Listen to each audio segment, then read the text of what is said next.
Hello friends, welcome again to YouTube Saheli channel. यहाँ पर आज हम एक स्पेशल टेक्निक सीखने वाले हैं कि आप अपनी फर्टिलिटी को अपनी 2 फिंगर की हेल्प से चेक कर सकते हो, अपने हार्मोन्स के लेवल को। क्योंकि हार्मोन्स जब बदलते हैं तो आपके शरीर पे कुछ लक्षण प्रकट करते हैं। हार्मोन्स का कम बनना, नहीं बनना भी आपके शरीर के लक्षणों के द्वारा आपको पता चलता है। ऐसे में फिंगर से आप अपने बॉडी को टेस्ट कर सकते हो, आप अपनी फर्टाइल डेज को समझ सकते हो और अपनी बेबी प्लानिंग के सफ़र में आगे बढ़ सकते हो।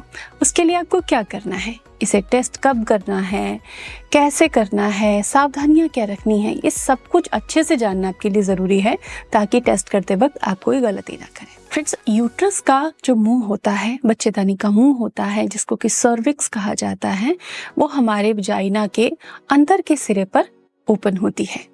एंड हार्मोन्स के उतार चढ़ाव के साथ मासिक चक्र के अलग अलग समय पर सर्विक्स को आप टेस्ट कर सकते हैं। जैसे कि ओव्यूलेशन के डेज में सर्विक्स ओपन होती है, सॉफ्ट हो जाती है, उसे टेस्ट कर सकते हो। आप समझ सकते हो कि आपके हार्मोन सही तरीके से चल रहे हैं, आप फर्टाइल हो, आपके फर्टाइल डेज शुरू हो गए हैं।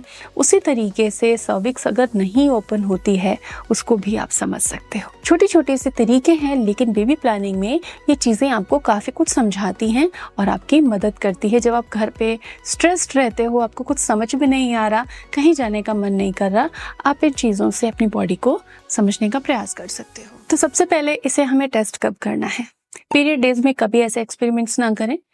इसके अलावा जब आपके मासिक चक्र का बीच का समय होता है, ओव्यूलेशन का टाइम होता है, तब आप अपनी सर्विक्स को चेक कर सकते हैं। पीरियड से हफ्ता भर पहले भी अपनी सर्विक्स को आप चेक कर सकते हैं, जिससे कि आपको डिफरेंसेस पता लग जाते हैं। पीरियड्स खत्म होने के बाद भी आप अपनी सर्विक्स को अपने फिंगर से टेस्ट कर सकते हैं। टेस्ट करना कैसे है, तो आपको अपने राइट हैंड की ये जो फिंगर्स होती हैं, इन 2 फिंगर्स को यूज़ करना है।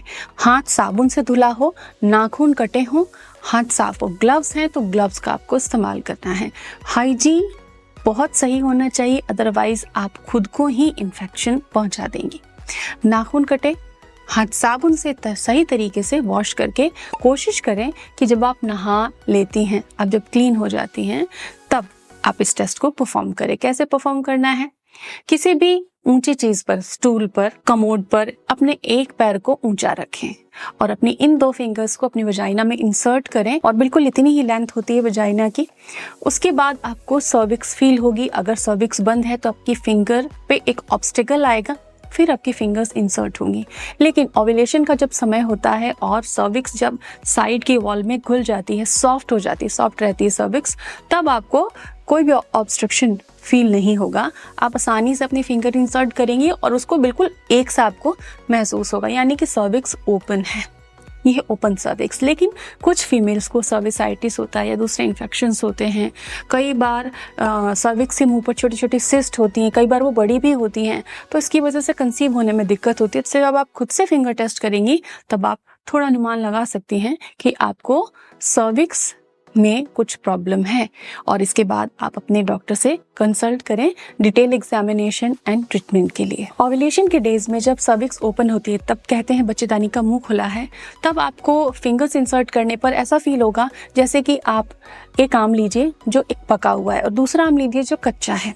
दोनों को टच करें तो पके आम का फील अलग होता है, सॉफ्टनेस होती है, एक टेंडरनेस होती है, और जो कच्चा आम होता है अगर आंख बंद करके भी टच करें तो हम कह सकते हैं कि ये कच्चा है, और आंख बंद करके पके आम को टच करें तो आप कह सकते हैं कि ये पका है। तो बिल्कुल उसी तरीके से आपको फील होता है कि अंदर सर्विक्स सॉफ्ट होती है जब बच्चेदानी का मुंह खुला होता है। ये ओव्यूलेशन के टाइम होता है स्पेशली, इसके अलावा पीरियड्स के टाइम पर भी होता है। कई बार ऐसा होता है कि कांटेक्ट के तुरंत बाद आपने चेक किया, कांटेक्ट के 6-8 घंटे बाद आपने चेक किया, तब रिजल्ट गलत हो सकते हैं। इसलिए कांटेक्ट के 24 घंटे के दौरान आप ये टेस्ट ना करें। फिंगर टेस्ट से आपको क्या पता चलता है। फिंगर टेस्ट अगर आप ओव्यूलेशन डेज में कर रही हैं और आपको सर्विक्स सॉफ्ट नहीं लग रही है, इसका मतलब कि आपके हार्मोन सही नहीं बन पा रहे हैं, सर्विक्स नहीं ओपन हुई है, ओव्यूलेट आप नहीं कर पा रही हैं, एंड आपको अपने हार्मोनल इम्बैलेंस को करेक्ट करना चाहिए, ओव्यूलेशन पे ध्यान देना चाहिए, एक्वालिटी को इम्प्रूव करना चाहिए, जिससे कि आपका मासिक चक्र अच्छा हो सके और आपके हार्मोन सतत और सुचारू रूप से बन सके। इसके अलावा कई बार सर्विक्स के मुंह पर नेबोथियन सिस्ट छोटी होती है तो कोई भी प्रॉब्लम नहीं होती है, वो आपको कंसीव करने में समस्या नहीं देती हैं। सेकेंड प्रेगनेंसी जो लोग कंसीव करते हैं, कई बार उनको साथ ऐसी प्रॉब्लम होती है। फर्स्ट डिलीवरी के बाद में ऐसी प्रॉब्लम्स फीमेल्स को अक्सर होती हैं। लेकिन अगर ये सिस्ट बड़ी हो जाती हैं, रुकावट डालती हैं स्पर्म की एंट्री में, आपके यूट्रस के अंदर स्पर्म को जाने से, ऐसे में गर्भधारण प्रभावित हो सकता है। तो जब आप फिंगर टेस्ट करेंगे तब आपको ये चीजें समझ में आएंगी।